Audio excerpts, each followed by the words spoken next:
Halo pemirsa, senang sekali saya Niputin Naja dapat kembali menyapa Anda dalam Unhas Daily. Dalam beberapa menit ke depan kami akan menyajikan berita-berita terpercaya hanya untuk Anda. Pemirsa, United Kingdom Minister for Development, Miss Annelies Dodds, bersama Rektor Universitas Hasanuddin, Profesor Dr. Insinyur Jamaluddin Jompa MSc, berkunjung ke situs rumah Alfred Wallace di Kabupaten Maros, Sulawesi Selatan. Kamis 19 September 2024, ekspedisi sains oleh Wallace diharapkan mengilhami pengembangan riset lingkungan keberlanjutan. Kunjungan bersejarah di kawasan situs Alfred Wallace ini dilakukan United Kingdom Minister for Development, Miss Annelies Dodds bersama Rektor Universitas Hasanuddin, Profesor Dr. Insinyur Jamaluddin Jompa MSc, Kamis 19 September 2024. Turut pula mendampingi Bupati Maros, Dr. Haji Andi Syafril Haidir Syam, SIPMH, serta beberapa perangkat daerah pemerintah Kabupaten Maros. Rektor Universitas Hasanuddin, Profesor Dr. Insinyur Jamaluddin Jompa MSc, menyampaikan jika jejak situs rumah Alfred Wallace memiliki nilai historis dan ekologis yang sangat tinggi. Ia juga menyebut jika banyak pelajaran yang dapat diambil dari perjalanan ekspedisi sains yang dilakukan oleh Wallace, sehingga menjadi dasar bagi banyak karyanya tentang seleksi alam. Tak hanya itu, Profesor JJ menilai bahwa jejak Alfred Wallace di Maros dapat meningkatkan semangat kolaborasi antara Unhas dan lembaga akademik, serta pemerintah Inggris untuk terus mengembangkan riset lingkungan keberlanjutan.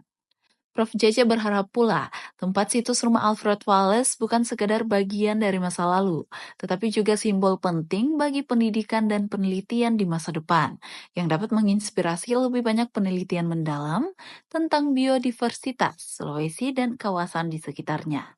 Di mana jejak Wallace di Maros merupakan simbol bagaimana keanekaragaman hayati Indonesia dapat menjadi pusat perhatian global. Miss Annelies Dodds memberikan apresiasi terhadap sambutan hangat dari Pemkab Maros dan Rektor Unhas. Ia juga mengungkapkan rasa kagumnya terhadap kekayaan alam serta sejarah ilmiah yang dimiliki Maros. Yes, of course. Well, I'm delighted to be here as the new Minister for Development in a new UK government, really seeking to renew the strong relationship between the UK and Indonesia. I've been here to learn about the amazing work that's ongoing to promote ecotourism. I'll also be learning about community forestry as well. And one of the new UK government's big objectives is to ensure that climate and nature are married up with our approach to promoting economic development. And so I'm here to see how the UK government is already engaged in ensuring that economic development and green growth, and also to learn about how we can strengthen that relationship.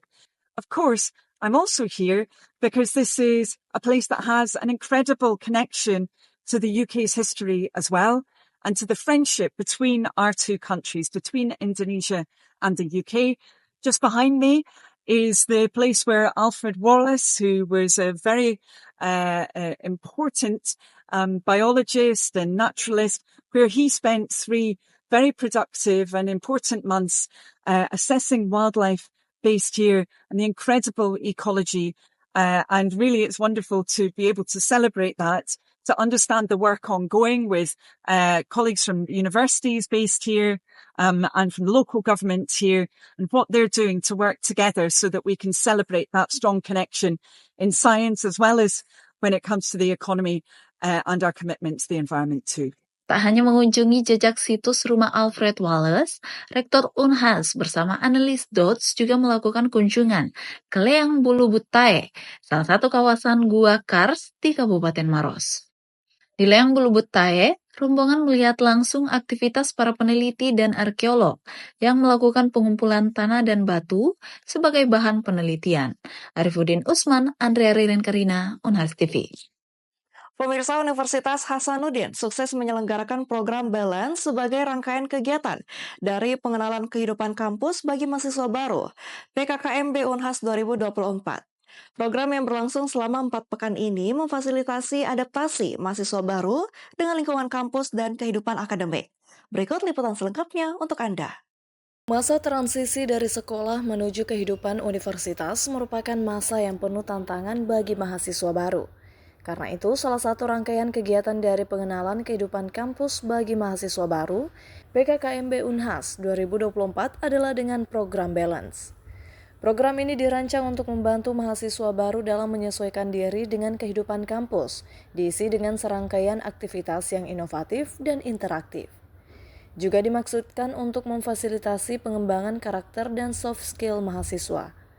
Di tahun 2024 ini pelaksanaannya berupa pertemuan tatap muka atau luring dan juga dilaksanakan menggunakan platform belajar Sekolah atau sistem pengelolaan pembelajaran milik Unhas, di mana seluruh mahasiswa baru dibagi ke dalam kelas-kelas balance yang tersedia di Sekolah dan ruangan belajar di kampus Universitas Hasanuddin. Untuk kelas tatap muka digelar pada bulan Agustus hingga September yang dilaksanakan setiap Sabtu selama 4 pekan, yakni 24 Agustus, 31 Agustus, 7 September, dan 14 September 2024 dari pukul 8 pagi hingga pukul 12 siang waktu Indonesia Tengah. Wakil Rektor Bidang Akademik dan Kemahasiswaan Unhas, Profesor Dr. Gigi Muhammad Ruslin, MKes PhD SPBM Konsultan, menyebut jika pemahaman diberikan agar mahasiswa baru dapat mengenal metode pembelajaran yang ada di universitas, juga membangun jejaring antara fakultas, antara program studi. Jadi seperti dengan tujuannya bahwa ini kita ingin memberi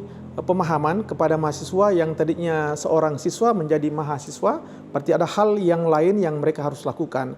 Nah, termasuk bagaimana mengubah paradigma bahwa sekarang mereka sudah mahasiswa, artinya mereka harus lebih bijak cara belajarnya karena ini pasti lebih padat, lebih banyak kegiatan, dan di samping itu kita juga berharap mereka bisa membangun jejaring. Jadi saat ini boleh membangun jejaring karena antara fakultas, antara program studi, kemudian jejaring-jejaring ini mereka sudah harus belajar membridging sehingga mereka punya kemampuan lebih dari yang lain. Kemudian sudah tentu karena dari siswa model pembelajarannya di SMU pasti berbeda dengan di perguruan tinggi. Dan kita harap ini mereka bisa mulai belajar beberapa metode-metode proses pembelajaran dan termasuk saat ini adalah pengembangan teknologi pembelajaran yang ada di universitas. Contoh misalnya saat ini kalau kita di Unhas model pembelajaran itu diakses melalui Sekolah, sistem pengelolaan pembelajaran. Nah ini mereka juga harus mulai mengenal karena mereka harus melakukan akses itu. Ya. Profesor Ruslin menambahkan di Unhas model pembelajaran diakses melalui Sekolah, sehingga penting bagi mahasiswa baru untuk dapat mengakses model pembelajaran tersebut. Sementara itu, mahasiswa peserta Balance 2024 mengakui jika mereka terbantu dengan adanya program tersebut, lantaran dapat beradaptasi dengan lingkungan kampus. Jadi kesan yang saya dapatkan selama Balance 4 pekan terakhir ini yaitu saya lebih banyak mendapatkan teman dari fakultas-fakultas lain, bukan hanya dari Fakultas Ekonomi dan Bisnis saja. Juga saya dapat banyak sekali pelajaran-pelajaran terbaru yaitu seperti mitigasi bencana dan kekerasan seksual. Kesan dan pesan saya mungkin menambah relasi itu sudah tentu dan juga membangun kepercayaan diri. Nah, di Balance ini kami dilatih untuk bisa berbicara di depan halayak umum dan juga mungkin beberapa materi atau semua materi dari Balance ini bisa membuka wawasan berpikir kita sebagai mahasiswa. Balance tahun ini diikuti oleh hampir 9.000 mahasiswa dengan 308 dosen sebagai tenaga pengajar dan 324 mahasiswa pendamping sebagai mentor. Sahra Sabita Suceng, Muhammad Saiful, Unhas TV. Ketegangan meningkat di Lebanon, negara perbatasan utara Israel, setelah peledakan secara bersamaan pagar dan alat komunikasi lain milik anggota kelompok Hizbullah. Indonesia yang sejak awal Agustus menetapkan status siaga 1 untuk Lebanon melanjutkan evakuasi warga di tengah kekhawatiran meluasnya konflik. Selengkapnya dilaporkan tim VOA dari Washington DC.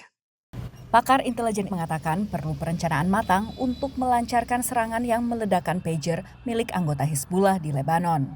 You know, there is lithium inside pagers, there's lithium batteries, those can be made to explode.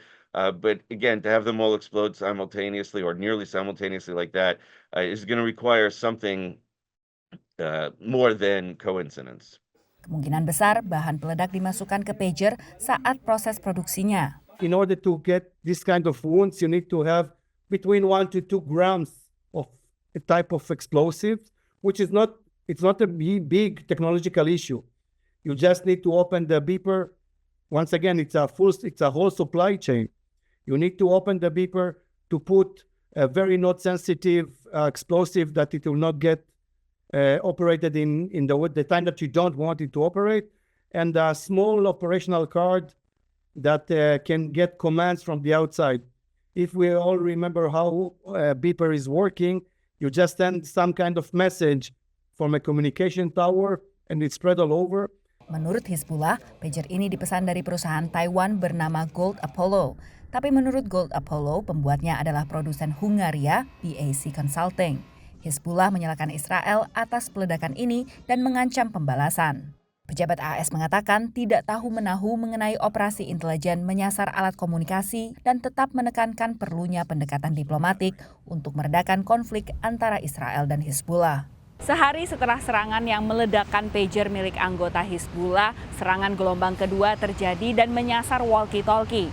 Israel sendiri tidak secara eksplisit menyebut bahwa mereka bertanggung jawab atas serangan terhadap alat-alat komunikasi ini, namun menyebut perang telah memasuki fase yang baru. Indonesia termasuk negara yang ikut mengevakuasi warganya dari Lebanon mengantisipasi eskalasi pertempuran. Di luar dari unsur KBRI dan juga di luar dari TNI kita yang ada di selatan, di perbatasan, itu total catatan kami masih ada 147 WNI yang berada di Lebanon.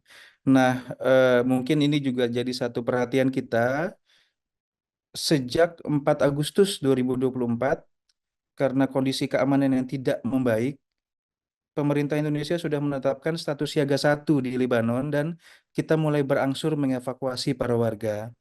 Saat ini sudah 25 warga negara Indonesia yang kita pulangkan ke tanah air.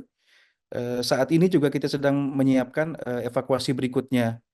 Menurut pemerintahan Israel, fokus perang memang ditujukan ke utara yang berbatasan dengan Lebanon guna memungkinkan pemulangan sekitar 60.000 warganya yang telah diungsikan ke wilayah lain sejak meletusnya perang Israel-Hamas. Dari Washington DC, Virginia Gunawan, Eva Masrieva, Yuni Salim, dan tim VOA. Baik pemirsa, berita tadi sekaligus menutup perjumpaan kita pada hari ini. Jangan lupa untuk terus saksikan Unhas Daily hanya di Unhas TV. Saya Deputi Najwa, mewakili seluruh kru yang bertugas pamit undur diri dan sampai jumpa.